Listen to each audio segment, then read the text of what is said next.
ಹೇಯ್ GK, ಯಾಕೆ ಹಂಗೆ ನಗ್ತಿದ್ಯಾ? ಎಲ್ಲರಿಗೂ ಎಲ್ಲರ ಜೀವನದಲ್ಲೂ ಒಂದು ಗುರಿ ಅಂತ ಇರುತ್ತೆ. ಆದರೆ ನಿನ್ನ ತಲೆ ಮೇಲಿರೋ ಕಿರೀಟಕ್ಕೆ ಯಾವ ಗುರಿನ ಸಿಗಿಸ್ಕೋಬೇಕು ಅಂತ ಈ ಪರಿ ಕಷ್ಟಪಡ್ತಾ ಇದೆಯಾ ಅಂತ ಗೊತ್ತಾಗ್ಲಿಲ್ಲಪ್ಪ. ಸೇಡು, ಆ ಚಾರು ಮೇಲಿರೋ ಸೇಡು, ಅದೇ ನನ್ನ ಗುರಿ.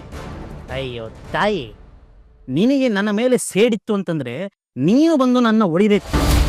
ಅದು ಬಿಟ್ಬಿಟ್ಟು ಬೇರೆ ಯಾರೋ ನನ್ನ ಹೊಡೆದ್ರು ಅಂತ ನೀನು ಖುಷಿ ಪಡ್ತೀಯಲ್ಲ, ಅದನ್ನ ಸೇಡು ಅನ್ನಲ್ಲ, ಅದು ನಿನಗೆ ಬಂದಿರೋ ಕೇಡು ಅಂತಾರೆ.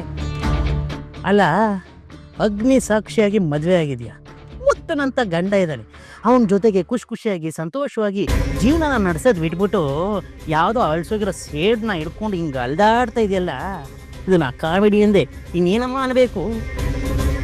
ನೋಡೋ, ಈ ಪ್ರೀತಿ, ಈ ಪ್ರೇಮ, ಈ ಸೇಡು ಇದೆಲ್ಲ ಪರ್ಸ್ನಲ್ಲು. ಇದನ್ನ ನಾವು ಬೇರೆಯವ್ರ ಬಾಲ ಆಗಿ ತೀರ್ಸಕ್ಕೆ ಅಂತ ಹೋದ್ರೆ ತೀರೋಗೋದೇನೇಳೋ, ಹಂಗೆ ಹೋಗಿರ್ತೀವಲ್ಲ ನಮ್ಮ ಆಯಸ್ಸು, ಅದನ್ನು ತಿಳ್ಕೊ. ನೋಡು, ಒಂದು ವಿಷಯ ಹೇಳ್ತೀನಿ ಕೇಳಿಸ್ಕೊ. ನೀನು ಸಿನಿಮಾಗಿನ್ಮೇಲೆ ನೋಡಲ್ವಾ, ಕೆಟ್ಟವರು ಮೆರಿತಾನೆ ಇರ್ತಾರೆ. ಒಳ್ಳೆಯವ್ರಿಗೆ ಕಷ್ಟ ಸಂಕಟ ಎಲ್ಲ ಇರುತ್ತೆ. ಆದರೆ ಕೆಟ್ಟವರ ಒಂದು ಜೀವನ ಕೊನೆಗೆ ನರಕ ಆಗೋಗುತ್ತೆ. ಎಷ್ಟೇ ಹಣ ಇದ್ದರೂ ಹೆಣವರಕ್ಕೂ ಗತಿ ಇಲ್ದಿರೋ ಸಾವು ಬಂದ್ಬಿಡುತ್ತೆ.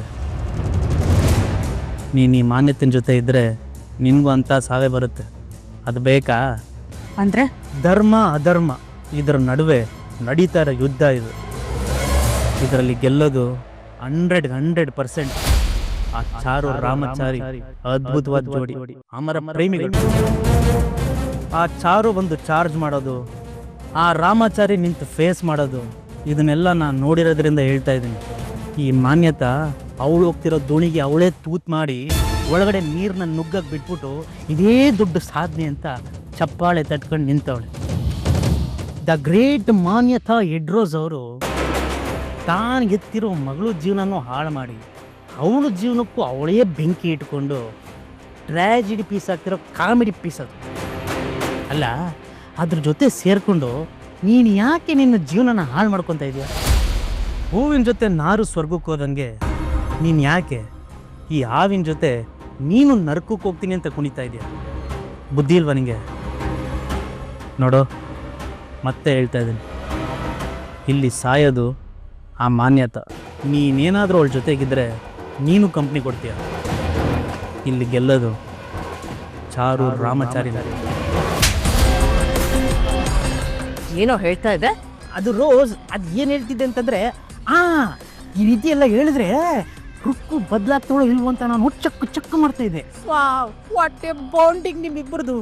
ಏನು ಹೇಳಿದ್ರು ಬದಲೇ ಆಗಿಲ್ಲ, ನಿಮ್ಮನ್ನು ಬಿಟ್ಟೇ ಕೊಡಲಿಲ್ಲ. I like it. ಮುಚ್ಚು ಬಾಯ್,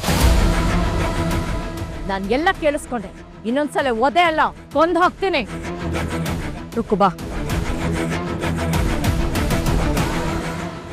ನಿಂಗಿದು ಬೇಕಿತ್ತ ಮಗನೇ, ಹೋಗಿ ಪಾಚ್ಕೋತೀನಿ ಸುಮ್ಮನೆ.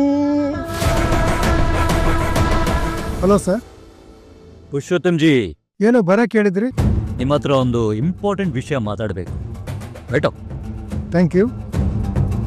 Arun, yes sir. इनके ड्रिंक्स लेके। ಹೇಳಿ ಸರ್, ಏನ್ ವಿಷಯ? ऐसा कुछ नहीं है पुरुषोत्तम जी, रामाचारी दनला उसके पीछे मैंने एक अस्त्र बिಟ್ಟಿದ್ದೀನಿ।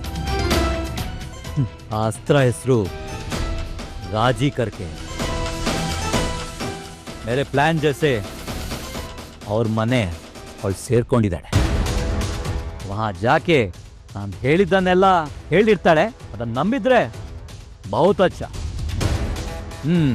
लेकिन ಅದು झूठ ಅಂತ ಅವ್ರಿಗೆ ಡೌಟ್ ಆಗಯಾ ತೋ ನಿಮಗೆ 100% ಕಾಲ್ ಮಾಡ್ತಾರೆ। ಅದ್ರ ಬಗ್ಗೆ ಮಾತಾಡೋಕ್ಕೆ ನಿಮ್ಮನ್ನು ಕರೆಸಿದ್ದು sir. Thank you. Cheers sir. Cheers.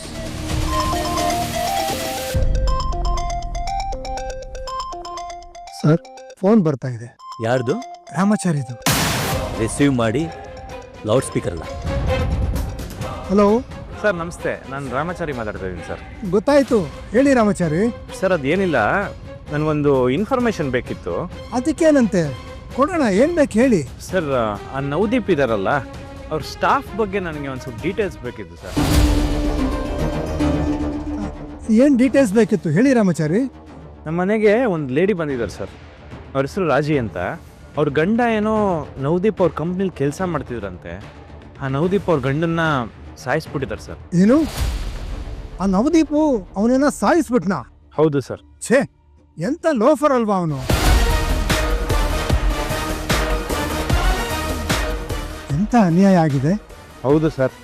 ಅದಕ್ಕೆ ಅವ್ರು ಹೇಳಿದ್ದೆಲ್ಲ ನಿಜಾನ ಅಂತ ನಿಮ್ಮ ಹತ್ರ ಒಂದು ಮಾತು ಕೇಳ್ಕೊಂಡು ಕನ್ಫರ್ಮ್ ಮಾಡ್ಕೊಳ್ಳೋಣ ಅಂತ ಫೋನ್ ಮಾಡಿದೆ ಸರ್. ಅವ್ರ ಹಸ್ಬೆಂಡ್ ಹೆಸರು ಏನು ಅಂತ ಗೊತ್ತಾ? ಅವ್ರ ಹಸ್ಬೆಂಡ್ ಹೆಸರು ಪ್ರಶಾಂತ್ ಅಂತ ಸರ್.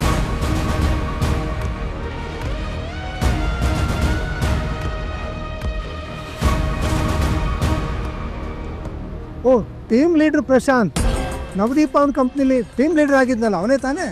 ಹೌದು ಸರ್, ಹೌದು ಅವರೇ. ಅವರು ತುಂಬಾ ಹಾನೆಸ್ಟ್ ಪರ್ಸನ್ ಅಂತ ಕೇಳ್ಪಟ್ಟಿದ್ದೆ.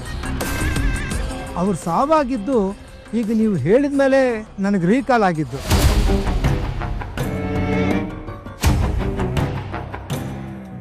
ಜೈಶಂಕರ್ ಅರೆಸ್ಟ್ ಆಗಿರೋ ವಿಚಾರದಲ್ಲಿ ನವದೀಪ್ಗೂ ಜೈಶಂಕರ್ಗೂ ಏನೋ ವಾದ ವಿವಾದ ಆಗಿತ್ತು ಅಂತ ಗೊತ್ತಾಯ್ತು. ಬಟ್ ಮುಂದೆ ಏನಾಯ್ತು ಅಂತ ಗೊತ್ತಾಗ್ಲಿಲ್ಲ. ಪಾಪ ಸರ್, ಅವ್ರನ್ನ ಮರ್ಡರ್ ಮಾಡಿಬಿಟ್ಟಿದ್ದಾರೆ. ಹೌದಾ? ಹೌದು ಸರ್. ಆಮೇಲೆ ಅಷ್ಟೇ ಅಲ್ಲ, ಅವ್ರ ಹೆಂಡತಿನೂ ಸಾಯಿಸೋಕ್ಕೆ ಹುಡುಗರನ್ನ ಹಿಂದೆ ಬಿಟ್ಟಿದ್ರು. ನಾವು ಆಗ ಅವ್ರನ್ನ ಕಾಪಾಡಿ ಮನೆಗೆ ಕರ್ಕೊಂಬಂದಿದ್ದೀನಿ ಸರ್. ವೆರಿ ಗುಡ್, ಒಳ್ಳೆ ಕೆಲಸ ಮಾಡಿದ್ರಿ ರಾಮಾಚಾರಿ. ಅವ್ರೇನಾದರೂ ಹೇಳಿದ್ರಾ? ಹೌದು ಸರ್. ಜೈಶಂಕರ್ ವಿರುದ್ಧ ನವದೀಪ್ ಮಾಡಿರೋ ಫೋರ್ಜರಿ, ಆಮೇಲೆ ಅದಕ್ಕೆ ಎವಿಡೆನ್ಸ್ ಆಗಿರೋ ಡಾಕ್ಯುಮೆಂಟ್ಸ್ ಎಲ್ಲ ಈ ಪ್ರಶಾಂತ್ ಹತ್ರ ಇತ್ತಂತೆ ಸರ್. ಈ ವಿಷಯ ಗೊತ್ತಾಗೆ ಪ್ರಶಾಂತ್ ಅವ್ರನ್ನ ಸಾಯಿಸಿರೋದಂತೆ ಸರ್. ಸಾಯಕ್ಕೂ ಮುಂಚೆ ಪ್ರಶಾಂತ್ ಅವರು ಎಲ್ಲ ಎವಿಡೆನ್ಸ್ನ ಒಂದು ಹಾರ್ಡ್ ಡಿಸ್ಕ್ ಹಾಕಿ ಅದನ್ನು ಸೇಫಾಗಿ ಎತ್ತಿಟ್ಟಿದ್ದಾರಂತೆ. ಅದನ್ನು ಈಗ ನಮ್ಮ ಮನೆಗೆ ಬಂದಿರೋ ರಾಜಿ ಅವರು ನನಗೆ ಕೊಡ್ತೀನಿ ಅಂತ ಹೇಳ್ತಾ ಇದ್ದಾರೆ ಸರ್. ಓ ಹೌದಾ? ವೆರಿ ಗುಡ್ ರಾಮಾಚಾರಿ ಅವರೇ. ಹೇಗಾದರೂ ಮಾಡಿ ಆ ಎವಿಡೆನ್ಸ್ ಒಂದು ನಾವು ಕಲೆಕ್ಟ್ ಮಾಡಿಬಿಟ್ರೆ ಆ ನವದೀಪ್ಗೆ ಸರಿಯಾಗಿ ಬುದ್ಧಿ ಕಲಿಸ್ಬೋದು. ಓಕೆನಾ? ಹೌದು ಸರ್. ಈ ವಿಷಯ ನಮ್ಮಲ್ಲೇ ಇರಲಿ, ಎಲ್ಲೂ ಯಾರ ಹತ್ರನೂ ಹೇಳಬೇಡಿ. ಅದು ಮಾತ್ರ ಅಲ್ಲ, ಅವ್ರನ್ನ ಹೊರಗಡೆ ಎಲ್ಲೂ ಕರ್ಕೊಂಡು ಹೋಗಬೇಡಿ. ಯಾರ ಕಣ್ಣು ಅವ್ರ ಮೇಲೆ ಬೀಳಬಾರ್ದು. ಒಂದೆರಡು ದಿನ ಬಿಟ್ಟು ನಿಧಾನವಾಗಿ ಅವ್ರನ್ನ ಕೇಳಿ ಆ ಡಾಕ್ಯುಮೆಂಟ್ಸ್ ಎಲ್ಲಿದೆ ಅಂತ ತಿಳ್ಕೊಂಡು ಕಲೆಕ್ಟ್ ಮಾಡಿ ಇಟ್ಕೊಳ್ಳಿ. ಸರಿ ಸರ್. ಆಮೇಲೆ ಟೈಮ್ ನೋಡಿಕೊಂಡು ನಿಧಾನವಾಗಿ ಪ್ರೆಸ್ ಮೀಟು, ಪೊಲೀಸ್ನವ್ರನ್ನು ಎಲ್ಲ ಸೇರಿಸೋಣ. ಅದನ್ನೆಲ್ಲ ನಾನು ಅರೇಂಜ್ ಮಾಡ್ತೀನಿ.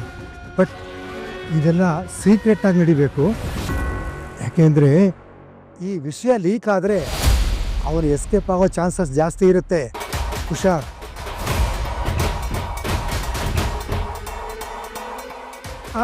ಇನ್ನು ತಡ ಮಾಡೋದು ಬೇಡ. ಸಾಧ್ಯ ಆದರೆ ನಾಳೆನೇ ಆ ಎವಿಡೆನ್ಸ್ ಕಲೆಕ್ಟ್ ಮಾಡಿಬಿಡಿ. Okay sir. Thank you sir.